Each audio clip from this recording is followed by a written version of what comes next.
Hello everyone, welcome back once again in the series of inorganic chemistry. Myself Baldev and our today's topic is color of ionic compound and their ionic mobility in their aqueous solution. Okay, so we'll cover two topics in this lecture. One is color of ionic compound and another is what is the ionic mobility. What is the ionic mobility of ionic compound inside the water solution, inside the water or aqueous solution.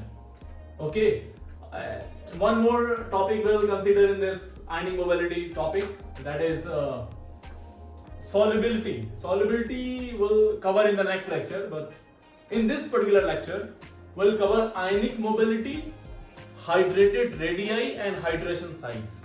Okay, and hydration energy. चलिए फिर सबसे पहले start करते हैं colour से, colour of ionic compound से। अगर जो आपने फजान रूल पढ़ा होगा मेरे लेक्चर में, तो फजान रूल में पार्ट 1 पार्ट 2, जब पार्ट 2 मैं फिनिश कर रहा था तो मैंने कलर की बात करी थी वहां पे, है ना। आयनिक मोबिलिटी की खास शायद बात नहीं की होगी, तो कोई बात नहीं, कलर की बात जरूर लेकिन हमने करी थी, उसको हम लोग आज बहुत डिटेल में पढ़ेंगे। ठीक है, तो सबसे पहले स्टार्ट करते हैं कलर से। बेसिकली देखिए, एक बार ध्यान समझिए, ये सारा जो टॉपिक चल रहा है ना अभी तक, ये सब फजान रूल के एप्लीकेशन पे ही चल रहा है। सारा का सारा अभी पिछले 4-5 लेक्चर जितने भी हुए हैं, वो सारे के सारे लेक्चर इनऑर्गेनिक में आयनिक कंपाउंड्स पे ही बातें चल रही हैं जब से, है ना। और फजान रूल के एप्लीकेशन हम देख रहे हैं जब से उनके ऊपर। तो चलिए कलर के ऊपर बात करते हैं हम लोग। तो देखो, ध्यान समझो, कलर क्यों आता है। अगर जो आपने 11th में केमिकल बॉन्डिंग तक आ चुके होंगे, अगर जो आप पढ़ चुके हैं, वैसे तो ये जो मैं लेक्चर बना रहा हूँ ये उनके लिए ज्यादा फायदा करेगा जो लोग केमिकल बॉन्डिंग पढ़ चुके हैं, थोड़ा बहुत आइडिया है बॉन्डिंग का कॉन्सेप्ट, उनके लिए ज्यादा फायदा करेगा। जो लोग नहीं पढ़े वो भी देख सकते हैं, लेकिन फिर भी थोड़ी मुश्किल आएगी उनको। तो कलर की अगर हम लोग बात करें तो जरा समझो, जरा इसको बहुत ध्यान समझना, है ना। दो एनर्जी लेवल ले लीजिए, एक है E1 एनर्जी लेवल और एक है E2 एनर्जी लेवल।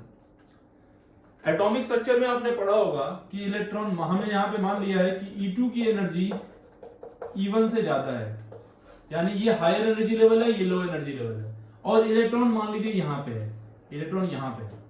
ठीक है, तो अगर जिसको लोअर से हायर में एनर्जी आना है तो एनर्जी गेन करेगा, तो कोई फोटोन आके इसके ऊपर गिरता है, इसको एनर्जी देता है Hd का फोटोन, और ये डायरेक्ट ऊपर जाता है।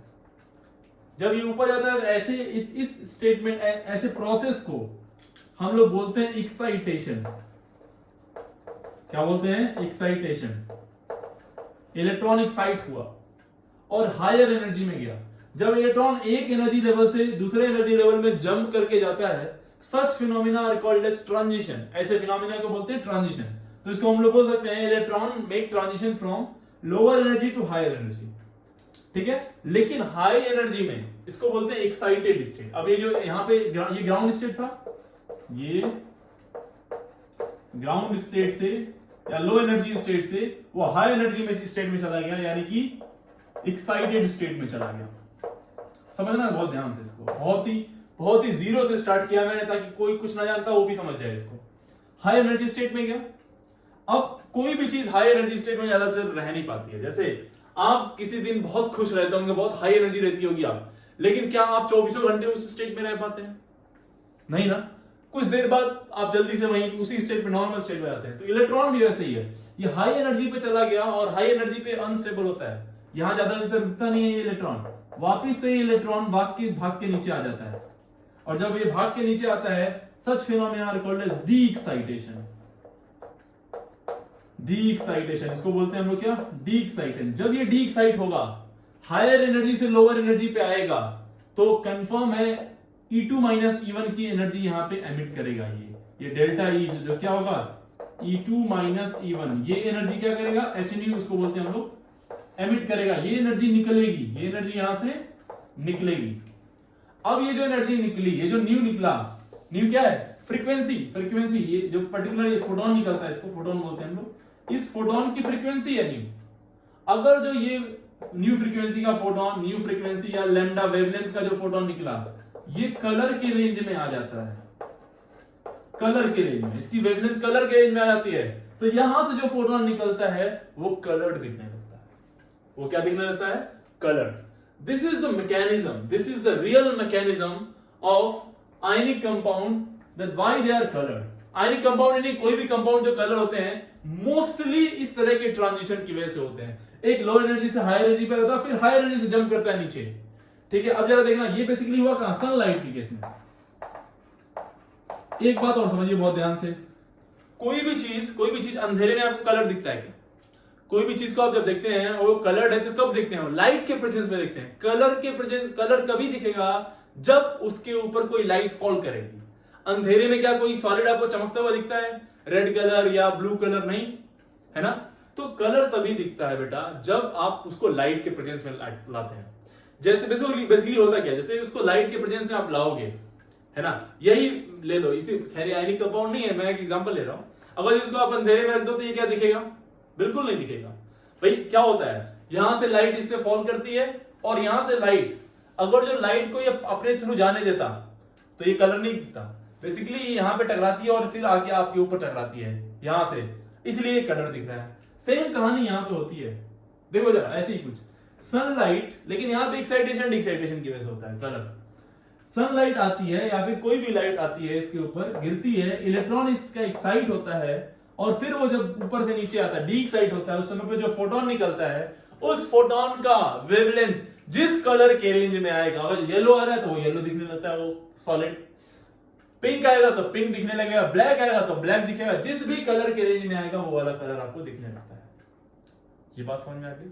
तो कलर क्यों दिखता है ये क्लियर हो गया। और क्यों ये लाइट में ही दिखता है? क्योंकि जब लाइट आएगी तो ही एक्साइट होगा, और एक्साइटेशन डी एक्साइटेशन कंटिन्यूअस चलता रहता है, और कंटिन्यूअस फिनोमेना की वजह से वो पर्टिकुलर चीज आपको हर टाइम कलर दिखती है।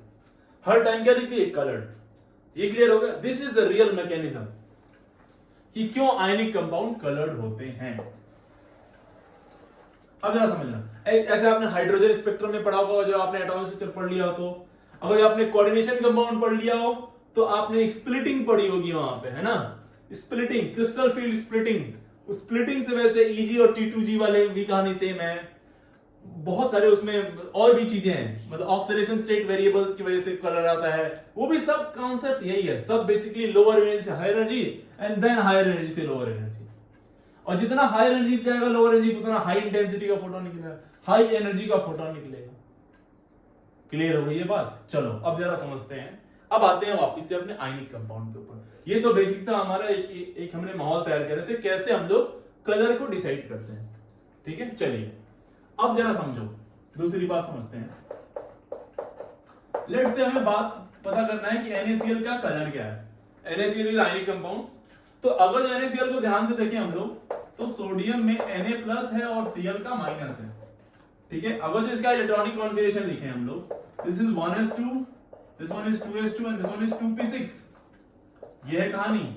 इसका देखें तो 1s2, 2s2, 2p6, 3s2, 3p5, 5 होता लेकिन एक इलेक्ट्रॉन मिल गया तो क्या हो जाएगा 6।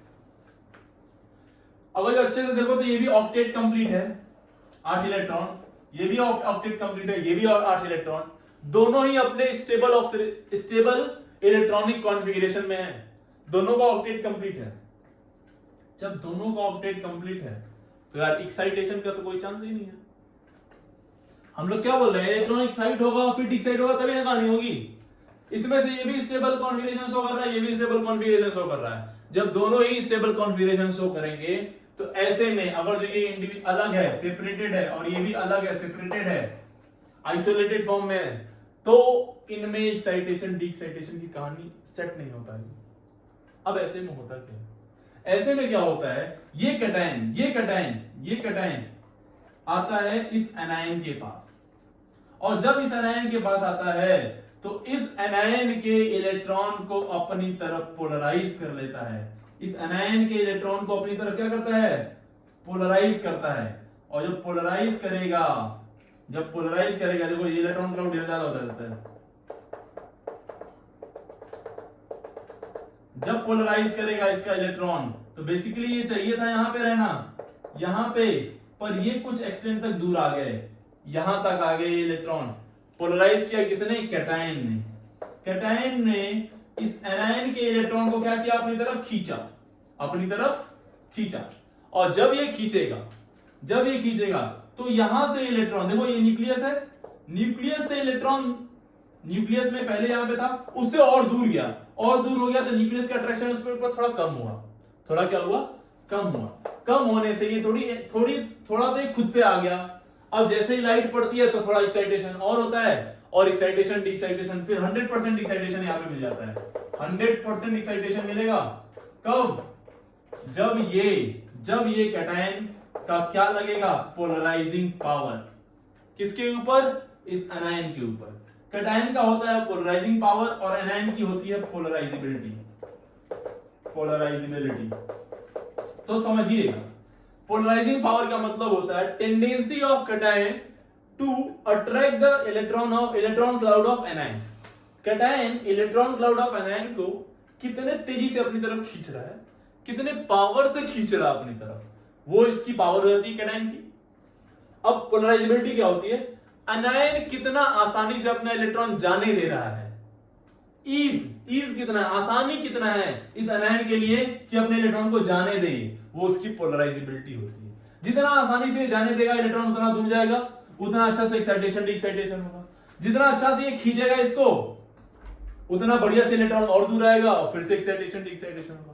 तो ये जो दो ड्रामे हैं पोलराइजिंग पावर और पोलराइजिबिलिटी का, जितना अच्छा पोलराइजिंग पावर उतना अच्छा डी एक्साइटेशन, जितना अच्छा पोलराइजिबिलिटी उतना बढ़िया ही।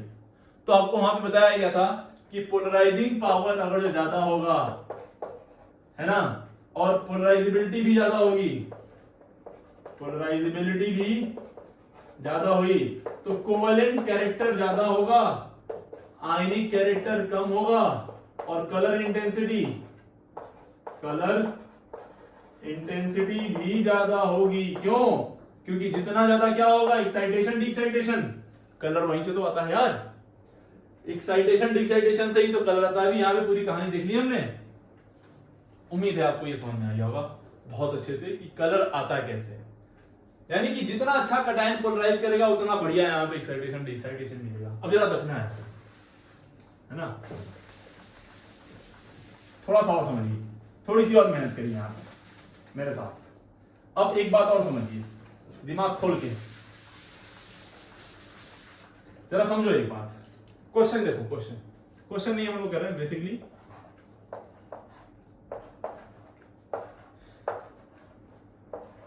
वेबग्योर, दिस इज कलर, यही तो कलर होते हैं कुल, है बेटा, यही तो कुल कलर होते हैं। अब वेबग्योर से बेसिकली हमने इसको क्या किया है, लैम्डा के इंक्रीजिंग ऑर्डर में अरेंज किया। लैम्डा बढ़ रहा है, वेवलेंथ बढ़ रही है, वेवलेंथ बढ़ेगी तो क्या होगा, फ्रीक्वेंसी, एनर्जी क्या होगी, डिक्रीज होगी। एनर्जी क्या होगी, इधर से इधर डिक्रीज। क्यों?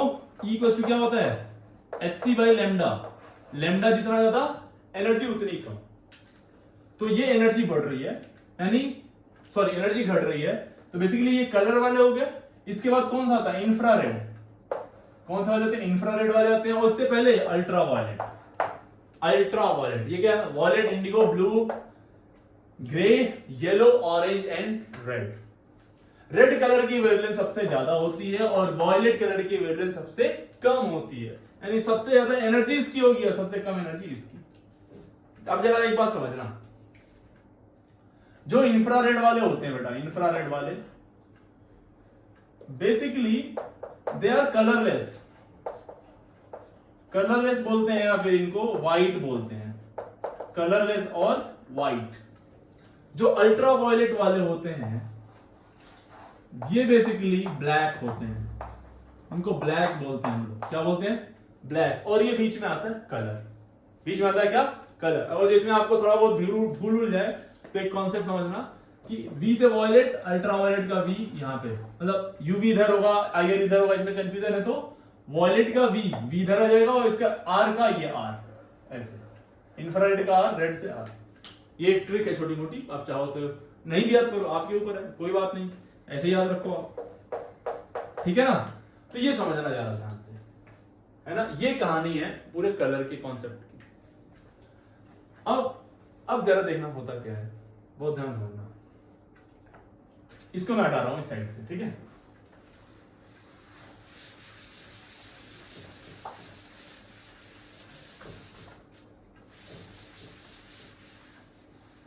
जरा समझिएगा।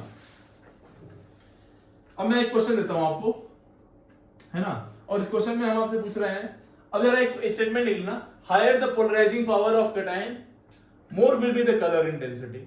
और एक स्टेटमेंट और बोल सकते हैं क्या, higher the polarisability of anion again more will be what, more will be colour intensity. तो हम आपसे पूछ रहे हैं एक क्वेश्चन के फॉर्म में ही कि अपने पास है AgCl, AgF,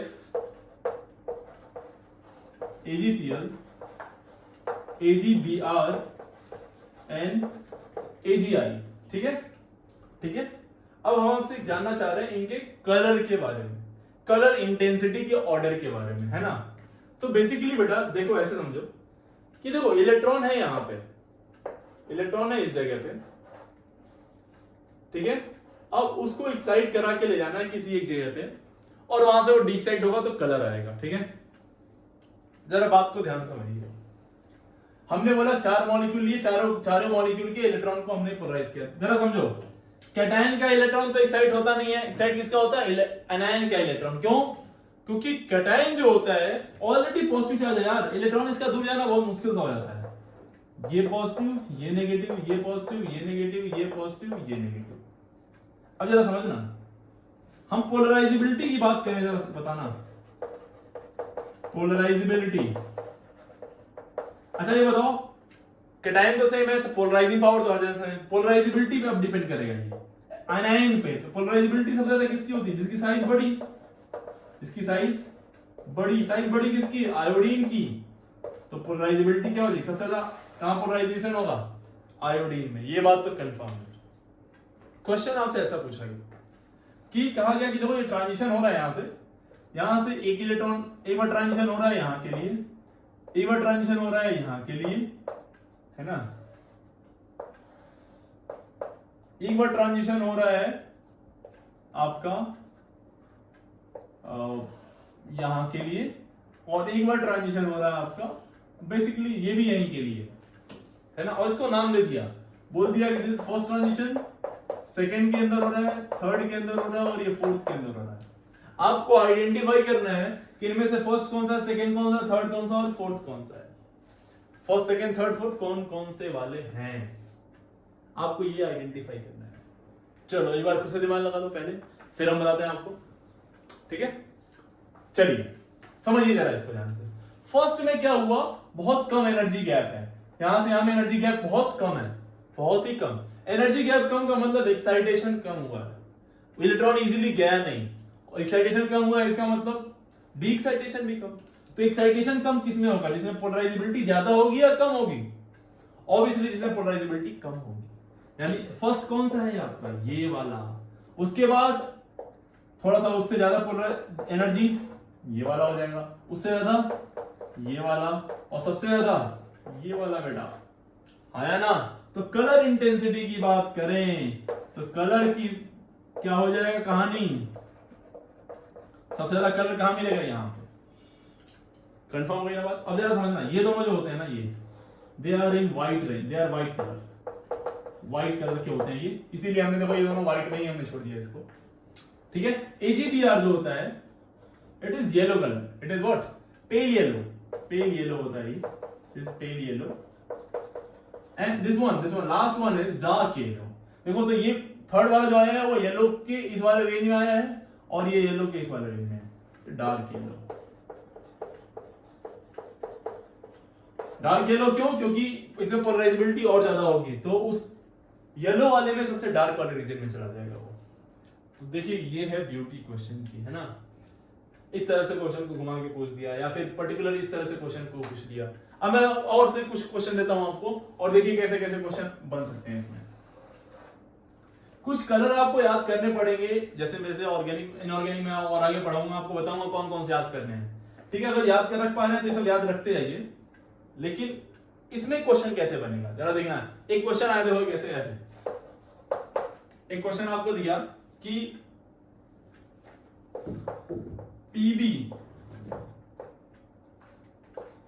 PbF2 और PbI, और इसने पूछ दिया आपसे, एक स्टेटमेंट लिख लेना कि PbF2 बोला it is yellow this is yellow and this is colorless. This is colorless. देखो ब्लैक होगा तो वो बोलेगा ब्लैक, कलरलेस बात कर रहा है जिसका मतलब समझिएगा कि वो व्हाइट की बात कर रहा है, इंफ्रारेड की बात कर रहा है।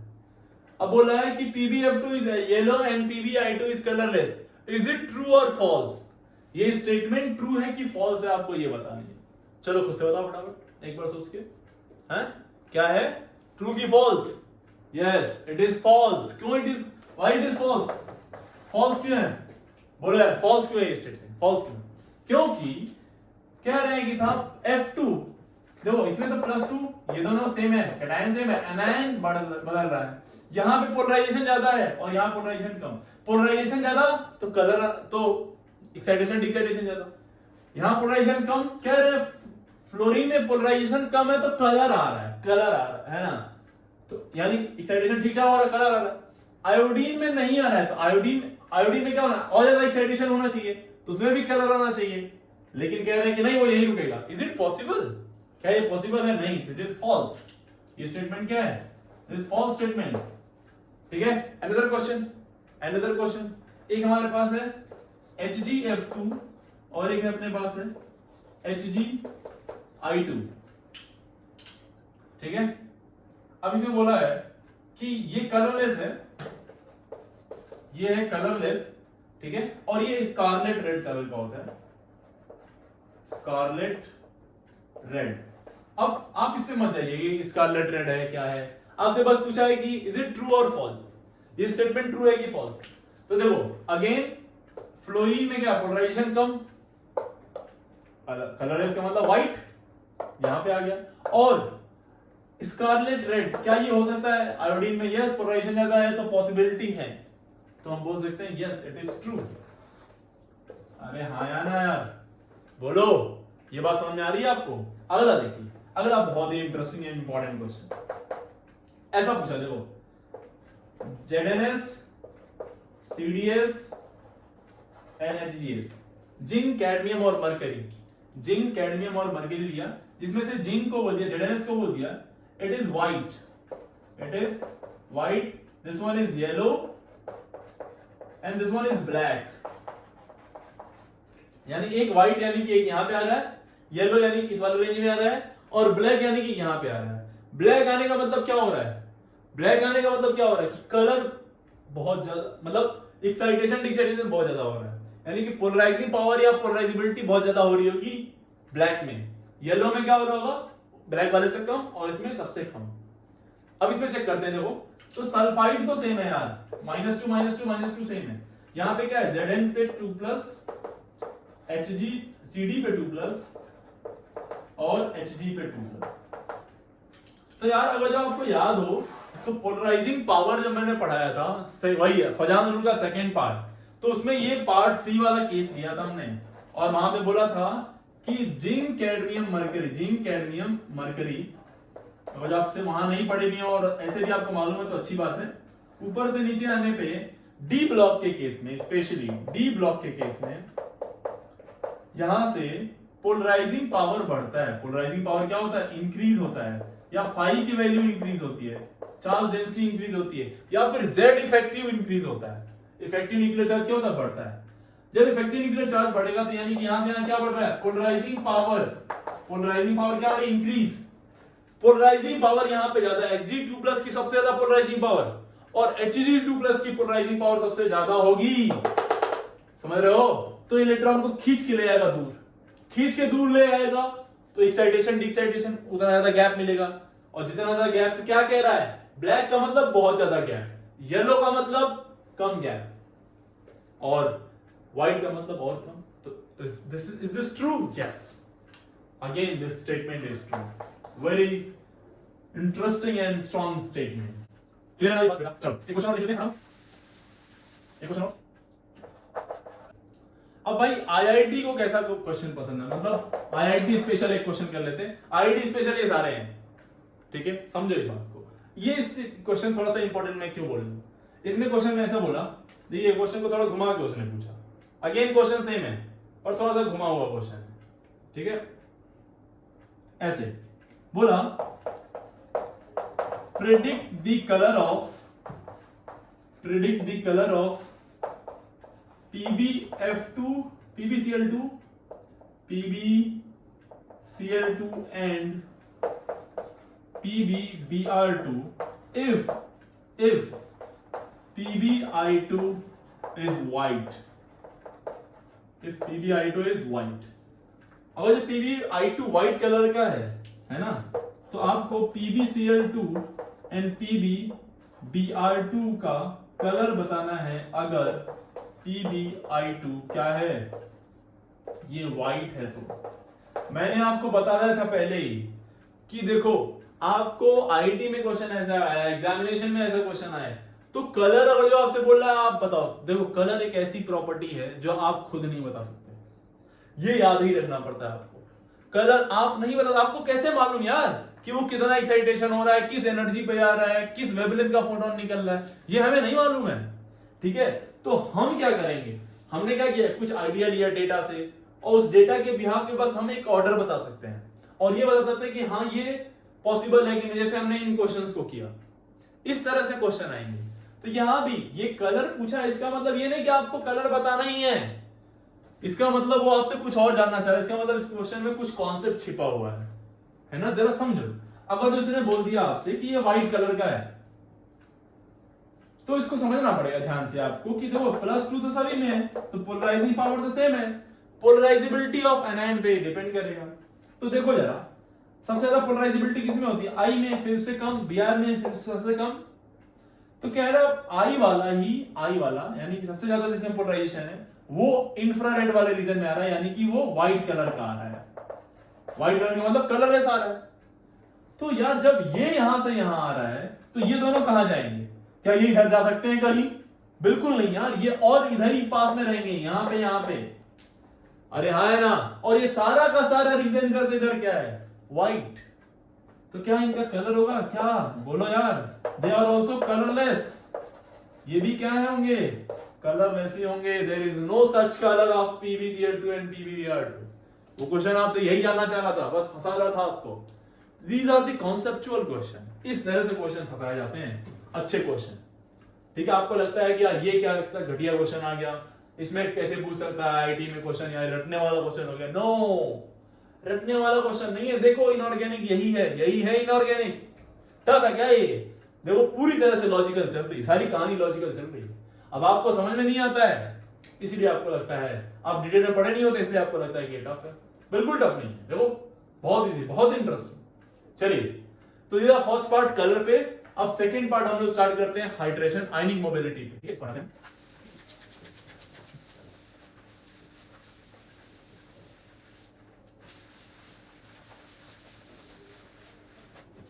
ठीक है। नेक्स्ट टॉपिक हमारा आयनिक मोबिलिटी। आयनिक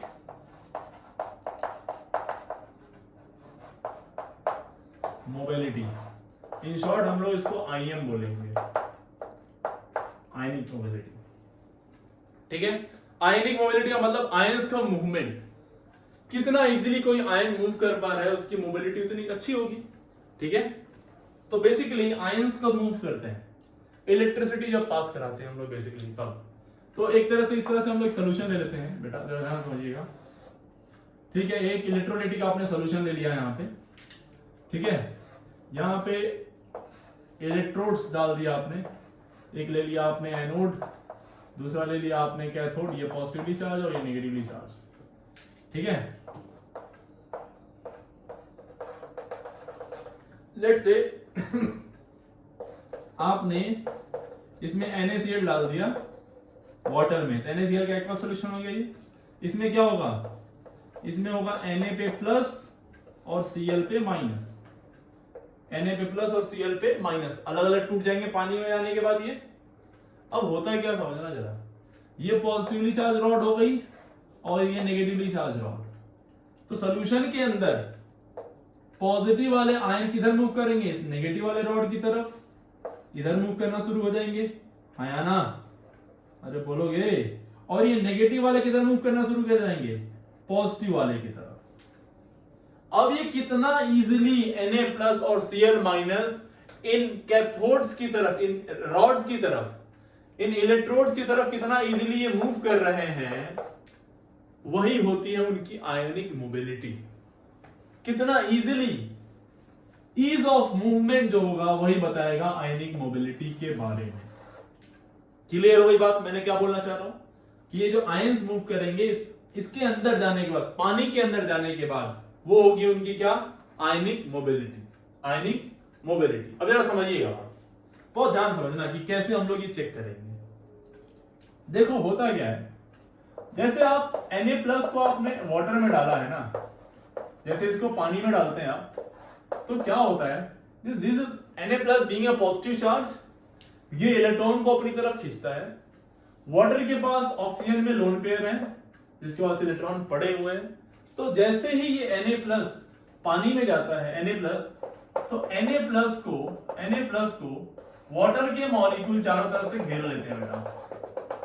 वाटर के मॉलिक्यूल चारों तरफ से इसको क्या कर लेते हैं? घेर लेते हैं। और इस घिराव को, इस तरह के कैटायन को बोलते हैं हम लोग हाइड्रेटेड कैटायन। हाइड्रेटेड कैटायन, ठीक है, hydrated cation. Basically this is used as solvent. Solvent की तरह हमने यूज किया इसको। अगर जो कोई आप सिंपल सॉल्वेंट लेते हैं, जैसे यहाँ पे Na+ आपने लिया और कोई एक सॉल्वेंट ले लिया यहाँ पे, तो ये सॉल्वेंट क्या करता है, इस Na+ को अपने तरफ चारों तरफ से क्या कर लेगा? घेर लेगा। और इस सोडियम वाले कैटायन को बोलते हैं हम लोग सॉल्वेटेड कैटायन। सॉल्वेटेड कैटायन, ठीक है। In case of water, if the solvent used is water, we call it hydrated cation. More accurate हो जाता है। If the solvent used ammonia, we call it ammoniated cation. तो इस तरह से हम लोग अलग अलग नाम दे देंगे। सॉल्वेटेड कैटायन में बेसिकली क्या हुआ, दिस फिनोमिना यहां पे जो फिनोमिना हुई, दिस कॉल्ड एज सॉल्वेशन। इस प्रोसेस को हम लोग बोलते हैं सॉल्वेशन। यहां पे इसी को क्या बोल देंगे? हाइड्रेशन। क्या हुआ? वाटर ने घेरा तो हाइड्रेशन। अगर जो अमोनिया घेरता तो वी कॉल इट अमोनिएशन। अमोनिया घेरता तो क्या बोलते हैं? अमोनिएशन। तो बेसिकली हुआ क्या,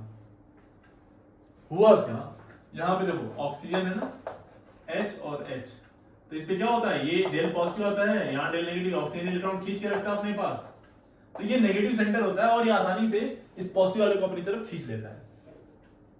दोनों बातें सही हैं। ऐसे देखिए कैसे, या तो ये कहें कि सोडियम ऑक्सीजन को अपनी तरफ खींच लेता है, या ये कहें कि ये ऑक्सीजन का इलेक्ट्रॉन क्लाउड इसके पॉजिटिव को देखते हुए इसकी तरफ खींचा चला आता है। अब जरा समझिए बात ध्यान से, ये हाइड्रेटेड कैटायन जो है इसकी साइज कितनी ज्यादा होगी, कितना ज्यादा वाटर मॉलिक्यूल इसको घेरेंगे, वो इस बात पर डिपेंड करेगा कि ये कितना अच्छा इन्फ्लुएंसर है।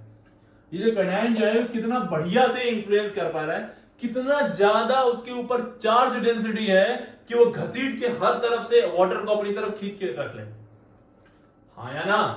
अरे बोलो ना यार। जैसे मान लीजिए चौराहे पे आप गए, ठीक है, तो आप चौराहे पे जाके खड़े हो गए, तो चौराहे पे जाके खड़ा होना एक थोड़ा अनयूजुअल लगेगा, एकदम बीच में चौक पे जाके खड़ा हो गए, तो हो सकता है 2-4 लोग आपको देखें, है ना। लेकिन अगर जो वहीं पे आप भी के शहर के कोई जानी मानी एक हस्ती आ गई, ठीक है, वो जाके खड़ी हो जाए वहां पे, तो आपसे थोड़े ज्यादा लोग उसको घेर लेंगे, देखने लगेंगे उसको, क्योंकि उसका इन्फ्लुएंस आपसे ज्यादा है। अगर जो वहीं पे कोई एक्टर आके खड़ा हो गया, बच्चन साहब आके खड़े हो गए, अमिताभ बच्चन, फिर आप समझिए, फिर तो वहां पे जमावट हो जाएगा। तो बेसिकली किस बात पे डिपेंड कर रहा है, लोगों पे, जो लोग वहां पे हैं उस पे, या जो वहां पे आके खड़ा हुआ उस पे। तो किस पे डिपेंड कर रहा है? जो वहां पे आके खड़ा हुआ, इन्फ्लुएंसर पे, कितना ज्यादा उसका रीच है लोगों पे, कितना ज्यादा उसका अट्रैक्शन है लोगों के लिए, वो लोग घसीट के आ जा रहे हैं अपने पास, इर्द गिर्द हो जा रहे हैं। वही कहानी है यहाँ पे। जब ये पानी के अंदर जाता है तो पानी इसको घेरता है, अच्छी, ये बात सही है, आप भी गए तो आपको भी 4 लोग देखे। लेकिन अब ये इसके ऊपर डिपेंड करेगा कि कितना पानी को अपने पास घेर के रख लेता है ना।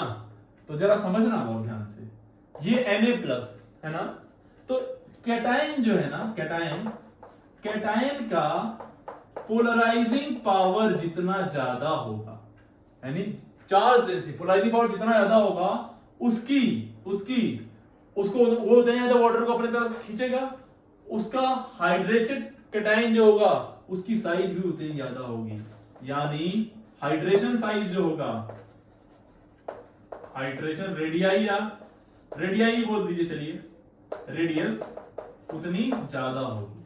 और बेसिकली और रेडियाई ज्यादा हो गई और जो साइज में बड़ा हो गया, साइज में बड़ा हो गया तो मूव इतना इजीली नहीं कर पाएगा। जैसे आ जाते हैं उसी चौराहे पे वापस से, अब मूव करना है आपको, उस चौराहे से उतर के वापस आपको जाना है। एक केस में आप जा रहे हैं, एक केस में उस जो भी पर्टिकुलर शहर है जिस सिटी का एक जानी मानी पहचान जा रही है, और एक बार बच्चन साहब जा रहे हैं। आप खुद सोचिए कौन आसानी से जा पा रहा हो, कौन आसानी से जा पा रहा हो, वो जो ज्यादा अच्छे से घिरा हुआ है या वो जो कम घिरा हुआ है? यस, एकदम करेक्ट, कौन जो कम घिरा हुआ है। जो ज्यादा घेर लेंगे, जो ज्यादा जिसको लोग पकड़ लेंगे उसको मूवमेंट में दिक्कत हो जाएगी, है ना। यानी जिसकी साइज बड़ी वो मुश्किल से मूव करेगा। यही बात सही है ना।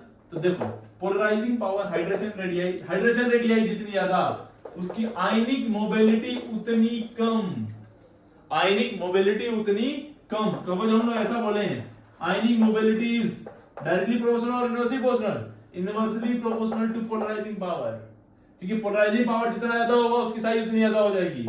या फिर इसी बोल सकते हैं inversely proportional to charge density, charge भाई चार्ज डेंसिटी 5। चार्ज डेंसिटी हम इसलिए बोल रहे हैं क्योंकि हो सकता है वो पोलराइजिंग पावर कैटायन के लिए बस वैलिड है ना।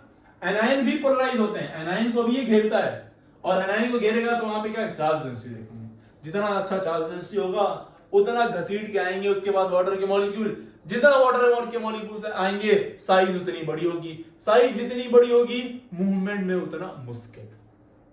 अरे हाँ ना, ये बात आई होप आपको क्लियर हो गया होगा। तो साइज जितना ज्यादा होगा उस पर्टिकुलर पानी में जाने के बाद कैटायन का, है ना, उसकी मोबिलिटी में उतनी दिक्कत रहेगी, उसकी मोबिलिटी में उतनी ही दिक्कत आ जाएगी। तो ये बात नोट कर लीजिए आप, मेरे ख्याल से आपको ये समझ में भी आ गया। ठीक है, चलिए आप इसमें क्वेश्चन करवाते हैं, क्योंकि मेन टॉपिक क्या है, जेईई में तो क्वेश्चन नहीं आने, नीट में तो क्वेश्चन नहीं आने, और कौन सा क्वेश्चन पूछा आपसे क्या समझो। तो बोला कि Li plus Na plus K plus Rb plus और CS प्लस इन सब में आपको बताना है सब एक्वस है, सब एक्वस फॉर्म में है अपने। एक्वस का फॉर्म का मतलब क्या हो गया बेटा, एक्वस फॉर्म का मतलब क्या हो गया, सब वाटर के अंदर है। तो बताना है, दो क्वेश्चन पूछा आपसे, एक पूछा आयनिक मोबिलिटी का और एक पूछा पहला हाइड्रेशन साइज का सवाल है, दूसरा आयनिक मोबिलिटी का सवाल है। तो हाइड्रेशन साइज क्या होगा, देखो सब पे पॉजिटिव चार्ज सेम है, सब पे पॉजिटिव चार्ज क्या है, सेम, सब पे पॉजिटिव चार्ज सेम। तो पोलराइजिंग पावर किसकी ज्यादा होगी, जिसकी साइज छोटी होती है। कैटायन की साइज यानी किसका पोलराइजिंग पावर सबसे ज्यादा और इसका पोलराइजिंग पावर सबसे कम। पोलराइजिंग पावर सबसे ज्यादा तो वाटर भी इसी को घेरेंगे ज्यादा, और वाटर ज्यादा घेरेंगे तो साइज इसी की बड़ी होगी। तो साइज की बात करें, सबसे ज्यादा साइज इसकी, फिर इसकी, फिर इसकी, फिर इसकी, साइज ये होगा। और जिसकी साइज ज्यादा उसको मूवमेंट में दिक्कत, यानी मूव ये नहीं करेगा। मूव कौन करेगा, सबसे आसानी से ये वाला, अरे मूव कौन करेगा, बोलो यार, आरबी और यहां पे, और सब किसमें है, एक्वस में। क्लियर हो गई बात ये ना, कुछ समझ में नहीं आ रहा। अब आपको देखो क्या लगता, आपको लगता ना, आपसे आयनिक मोबिलिटी पूछता था, आपको लगता सर लिथियम सबसे छोटा है ना, ये सबसे तेजी से मूव करेगा, सीजियम उससे बड़ा है क्योंकि टॉप टू बॉटम साइज बढ़ती है तो ये कम मूव करेगा। लेकिन समझना ध्यान समझो, आपकी बात एकदम सही है, लेकिन आपकी बात तब सही है जब ये मॉल्टेन फॉर्म में होते। मॉल्टेन फॉर्म का मतलब क्या होगा, Li प्लस को कोई घेरा नहीं है, इसको भी कोई घेरा नहीं, ऐसे केस में यही आंसर होता है, सबसे ज्यादा ये, फिर ये, सबसे कम ये। लेकिन बेटा जी इस क्वेश्चन ने क्या पूछा आपसे, एक्वस फॉर्म में। एक्वस में जाने के बाद पानी ने इनको घेर लिया, पानी घेरने के बाद फिर हम देखेंगे कहानी कैसी बन रही है कि नहीं?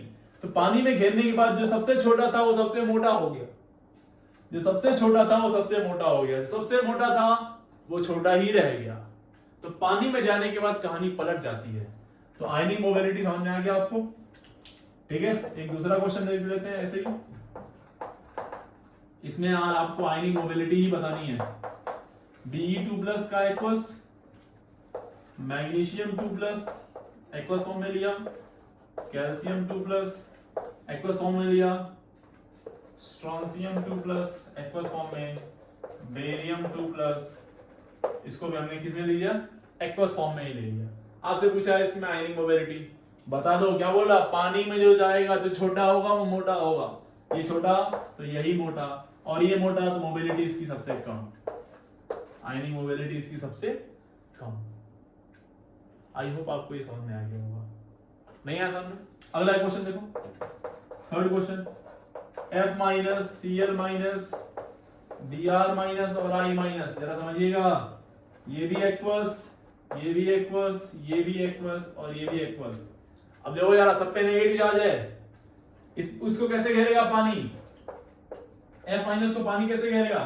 F- को पानी इस तरह से घेरेगा, इस पे डेल पॉजिटिव होता है ना यार, इस पे भी डेल पॉजिटिव, इस पे डेल नेगेटिव, तो इस ये तो नेगेटिव है, तो वाटर का पॉजिटिव वाला पार्ट इसको घेर लेता है, ऐसे वाटर का पॉजिटिव वाला पार्ट इस F- को घेर लेगा अपनी तरफ, समझ रहे हैं आप? तो इस तरह से वाटर इसको घेरता है। और यहां पे कैसे घेरता है? यहां पे अगर आपने Li+ ले लिया तो इसमें वाटर का कौन सा वाला पार्ट घेरता है? बोलो, वाटर का ये नेगेटिव वाला पार्ट, ऐसे इस तरह, समझिएगा बात को। तो बताओ, अगेन साइज इसकी छोटी है, साइज क्या है? स्मॉल, स्मॉल साइज होगा, आयनिक मोबिलिटी बतानी है आपको। तो चार्ज डेंसिटी ज्यादा तो ज्यादा वाटर के मॉलिक्यूल्स को घेरेंगे। अब जब ज्यादा घेर लेंगे तो इसकी साइज होगी बड़ी, तो जिसकी साइज बड़ी उसकी मोबिलिटी कम। क्लियर हुई बात? क्योंकि इस फॉर्म में पूछा है, एक्वस फॉर्म में, एक्वस फॉर्म में। अब आते हैं सबसे बेहतरीन टॉपिक पे, जो आपको सच में मजा आ जाए जान के। थोड़ा सा ये इंटरेस्टिंग आपको वाकई में, शायद ही आपने सुना हो ये टॉपिक या ये पॉइंट, जरा समझना, बहुत बहुत प्यारा टॉपिक है, लिटरली बहुत इंपॉर्टेंट है। Li+ को जब हम लोग H2O में डालते हैं वाटर में, तो यहाँ पे Li एक्वस फॉर्म में आता है, अच्छी बात है, एकदम सही बात। पर क्या मैकेनिज्म फॉलो करता है, किस हिसाब से इसका हाइड्रेशन होता है, जरा उसको समझते हैं, है ना? वो थोड़ा इंटरेस्टिंग होने वाला है अपना, ठीक है? Li+ के एक्वस की बात हो रही है यहाँ पे, Li+ के एक्वस की बात चल रही है यहाँ पे। जरा बात को शुरू करते हैं, देखना। अगर Li की बात करें तो इसका हाइड्रोजन 1s2, लिथियम है ना, लिथियम का क्या होता है यार बेटा? 3 होता है ना एटॉमिक नंबर, तो 1s2 2s1, अब प्लस है गया तो यहां से 0 हो गया, 2p भी 0। तो 1s में देखो 2 ये 2s हो गया और ये 2p हो गया। तो बेसिकली क्या होता है, यहाँ पे हाइब्रिडाइजेशन होता है, पानी के अंदर जब जाता है ना तो हाइब्रिडाइजेशन होता है। और हाइब्रिडाइजेशन होने के बाद देखो ना, कुछ नया ड्रामा देख रहे हैं आप, पहली बार आप देख रहे हैं कि मेटल के अंदर हाइब्रिडाइजेशन, अगर आपने सिर्फ 11th में पढ़ा है तो, बाकी कोऑर्डिनेशन में पढ़ेंगे तो वहां भी हाइब्रिडाइजेशन पढ़ते हैं हम लोग, लेकिन पहली बार आप देख रहे हैं 11th के स्टूडेंट कि मेटल के अंदर हाइब्रिडाइजेशन हो रहा है। और ये एक s मिली और 3p मिल गई यहाँ पे, ये 2s और ये 2p, p की 3, तो ये भी sp3 हो जाएगा, ये भी sp3, ये भी sp3 और ये भी sp3। और ये सारी की सारी ऑर्बिटल जो है दे आर वैकेंट। ये क्या है? सब की सब वेकेंट ऑर्बिटल है। तो लिथियम जो आया पानी के अंदर ना बेटा, लिथियम जो पानी के अंदर आया वो किस फॉर्म में आया? वो इस फॉर्म में आया, Li+ के फॉर्म में। और उस Li+ के पास 4 वैकेंट ऑर्बिटल थी आउटर मोस्ट में। तो वाटर ने कुछ इसी तरह से अप्रोच भी किया। वाटर ने क्या किया? वाटर के पास क्या है? Lone pair. और लोन पेयर क्या कर सकता है? कोऑर्डिनेट कर सकता है। इसमें देखो 2 इलेक्ट्रॉन आ सकते हैं, 2 इलेक्ट्रॉन कौन देता है यार? कोऑर्डिनेट कौन? तो वाटर क्या करता है? इसको कोऑर्डिनेट करता है। अब आपको ध्यान देना पड़ेगा, sp3 हाइब्रिडाइजेशन का शेप कैसा होता है? टेट्राहेड्रल। कैसा होता है?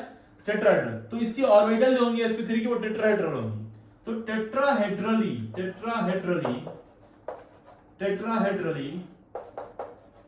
वाटर के मॉलिक्यूल इसको कोऑर्डिनेट बॉन्ड दे रहे होंगे, कोऑर्डिनेट बॉन्ड से इससे जुड़ रहे होंगे। दिस इज, ये बहुत ही प्यारा कॉन्सेप्ट है ये, ऐसे है ना। तो ये कुछ इस तरह से आ गया सीन।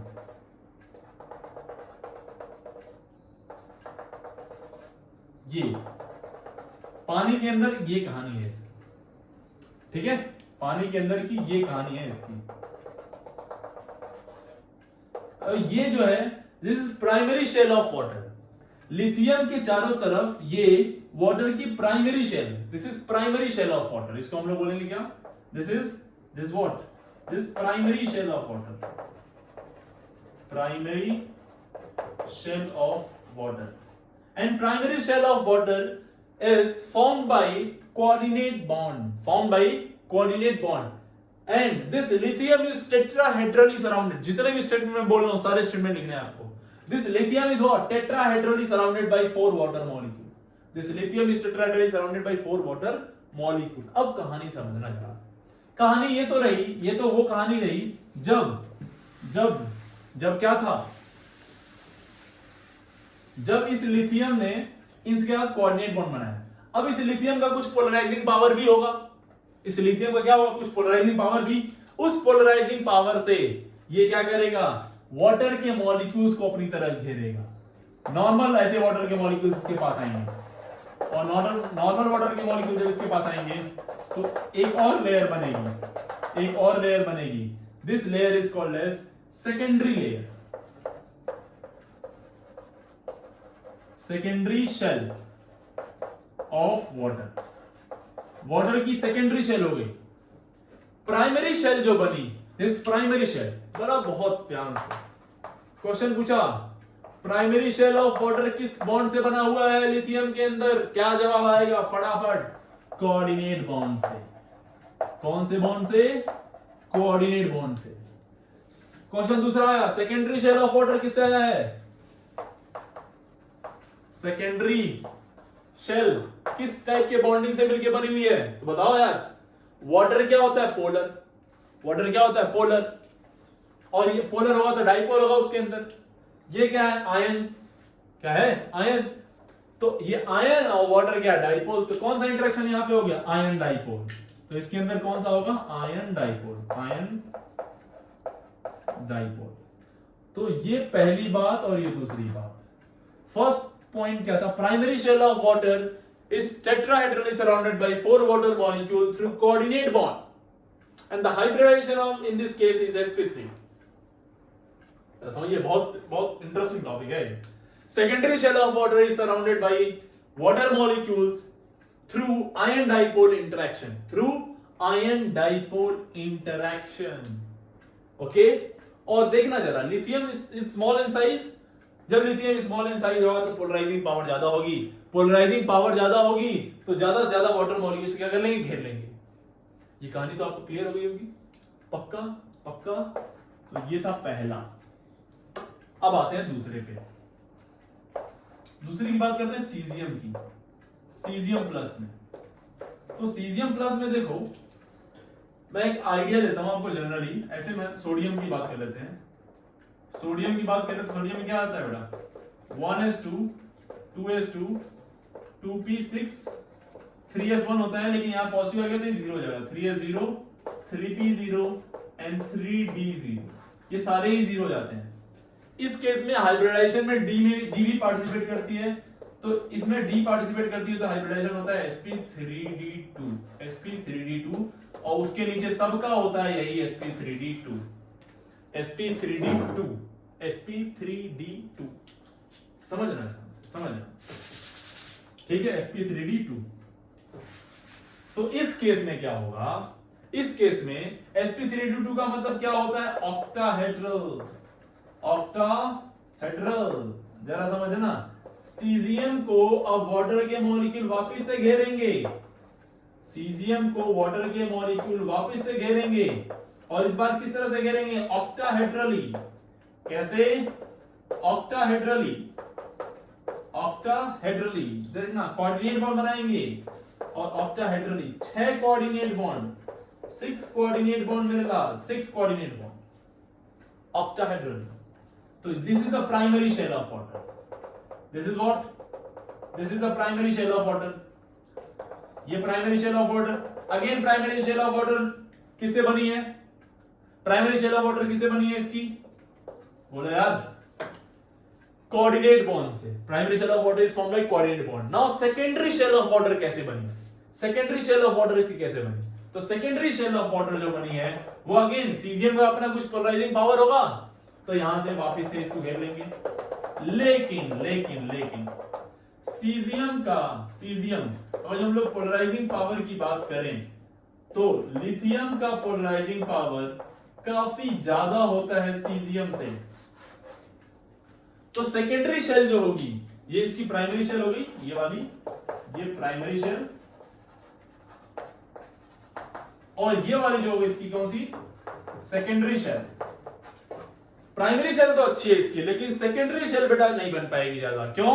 क्योंकि इसका पोलराइजिंग पावर कम है, तो कम इंटरेक्शन हो पाएगा वाटर का, आयन डाइपोल इंटरेक्शन कम होगा, और कम होगा तो कम आएंगे। जरा ध्यान से देखो, तो मैंने बनाया भी ऐसे ही है, ये लिथियम बड़ा सा और ये सीजियम छोटा सा, है ना।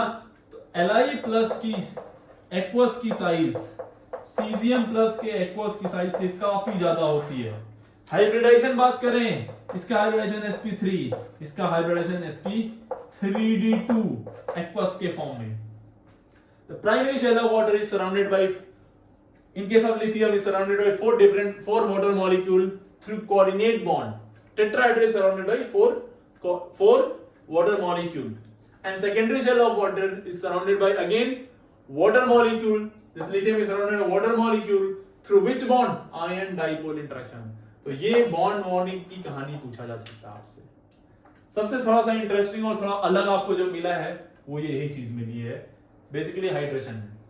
ठीक है, अब इस सीरीज में बेसिकली एक टॉपिक और बचा हुआ है, फजान रूल की एप्लीकेशन में बात करें तो वो है सॉल्युबिलिटी, है ना, आयनिक कंपाउंड की सॉल्युबिलिटी किस तरह से, वो बहुत ज्यादा डाइवर्सिटी है उसमें, मतलब बहुत पेशेंस के साथ आपको बैठना पड़ेगा उस क्लास में, थोड़ा हिम्मत करके बैठना पड़ेगा, कुछ चीजें आपको थोड़ा उसमें मेमोराइज भी करनी पड़ेगी, लेकिन एंड तक मैं आपको एक शानदार सा की पॉइंट दूंगा जो बड़े आसानी से आप उनको डील कर लेंगे, कोप अप कर लेंगे, बहुत टेंशन लेने वाले बात नहीं।